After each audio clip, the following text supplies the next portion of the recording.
guys, what's up? This is Blaze the Movie Fan, and it's time for another commentary video. Most commentaries I do are commentaries that are either on someone I'm subscribed to or someone that I'm aware of because other people have either mentioned that person or done a commentary on him.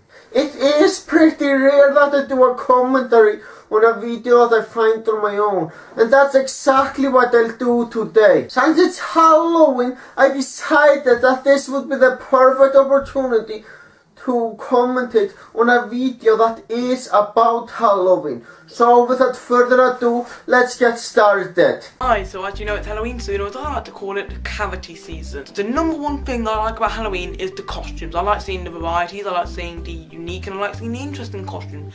I agree with you completely. I also think that costumes are fucking awesome. In fact, Halloween costumes is also one of my favorite parts about Halloween. This year I will be wearing a demon mask. One of the things that really ticks me off is when people come to the door and they've not bothered at all. That to me just really gets on my nerves, as I'm thinking, well, I've bothered to get up and get the sweets to give to you, so you have to get dressed into a costume.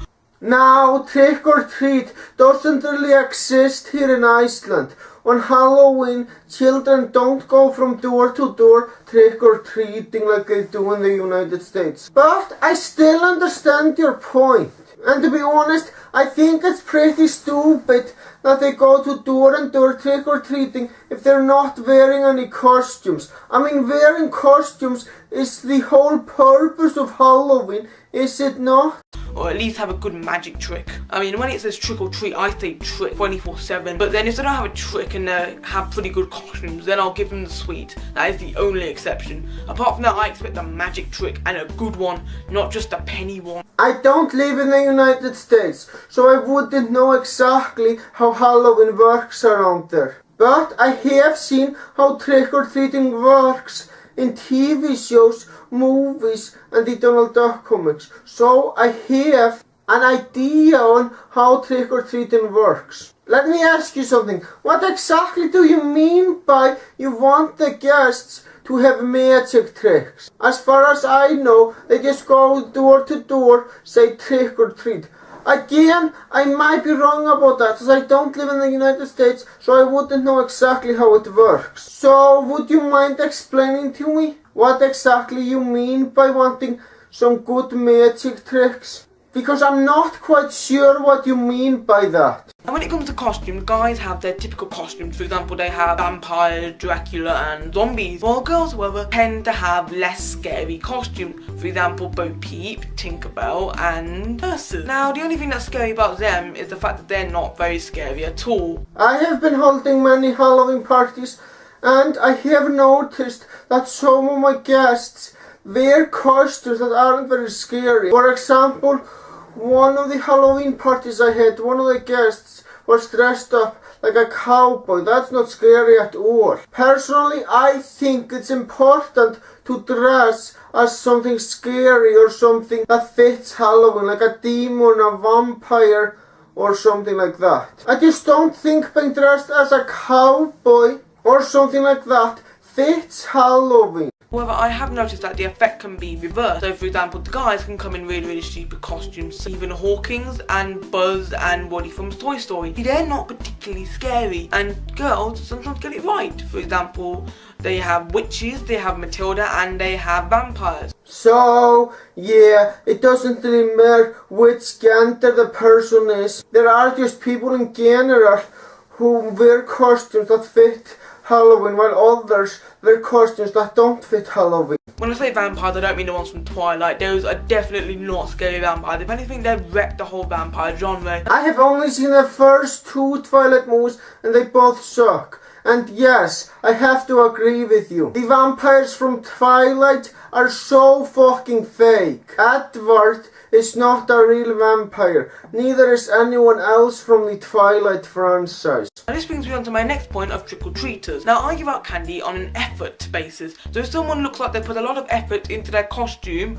I give them a lot more candy than I would to someone who has just come in their normal attire. Well, that makes sense. In fact, I think that the more effort you put into your costume, the more candy you deserve. So, yeah, that's a very good rule, man. But one thing that really gets on my nerves though is the fact that usually they take a handful, they take 3 to 4 handfuls, run down the street with their little bag. And I'm thinking, hey, this thing's gonna last me the whole night. There are some who just do that, take a bunch of your candy and just run away. That is very greedy, and I understand exactly why that's a problem. Now, I have a funny feeling that all celebration was made by dentists. You know why? After eating all those sweets and all of that chocolatey, sugary goodness, you will get some cavities. And that's why the greedy dentists are looking for more money. They know that after eating all those sweets, you're bound to get some calories.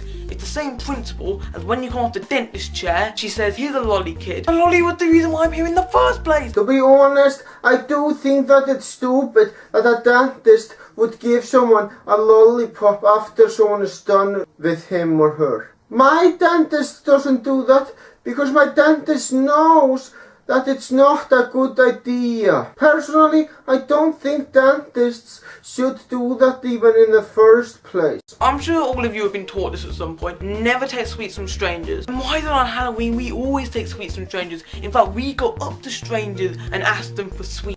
Yeah, it's true that it isn't always a good idea to take something from strangers. But on Halloween, it's different because it's a tradition to do that. Because I don't know any of the kids that have ever come on my door and knocked and say, trick or treat. And they've never met me. So to them, I'm a stranger accepting sweets from me. Well, I don't really see anything wrong with that. But the number one thing I don't like about Halloween is the adult trick-or-treaters. Now I'm thinking, aren't you a bit old for this? Then they try to claim the whole brother-sister thing where they're trick-or-treating for their little brother, then they just say, give me the sweets. And I say, okay, just tell me the honest truth. Are you trick-or-treating for yourself, or are you genuinely trick-or-treating for your little sister or brother? And they mumble very slowly and quietly, for myself. So I didn't give them the chocolate, they didn't walk off. Thing is though, trick-or-treating should be done on an age and a height restriction, like they do in a theme park when you're queuing up for DJ Madness. Those are some very good points. So thank you for being here for so long. Please like this video if you feel any of the things. Already did. Comment in the description below if you have any more Halloween pet peeves. Not only did I comment on the video, I also commented on it. Share this video if you want to get the message around that you really don't like some of the things on Halloween. Well, since I am doing a commentary on this video, I'm sure more people will see it. That is all from me, so goodbye. Now it's time for my overall thoughts.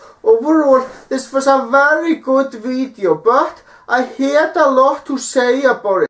Hence the reason why I made this commentary. That's all I gotta say, people. Thank you for watching and have a fantastic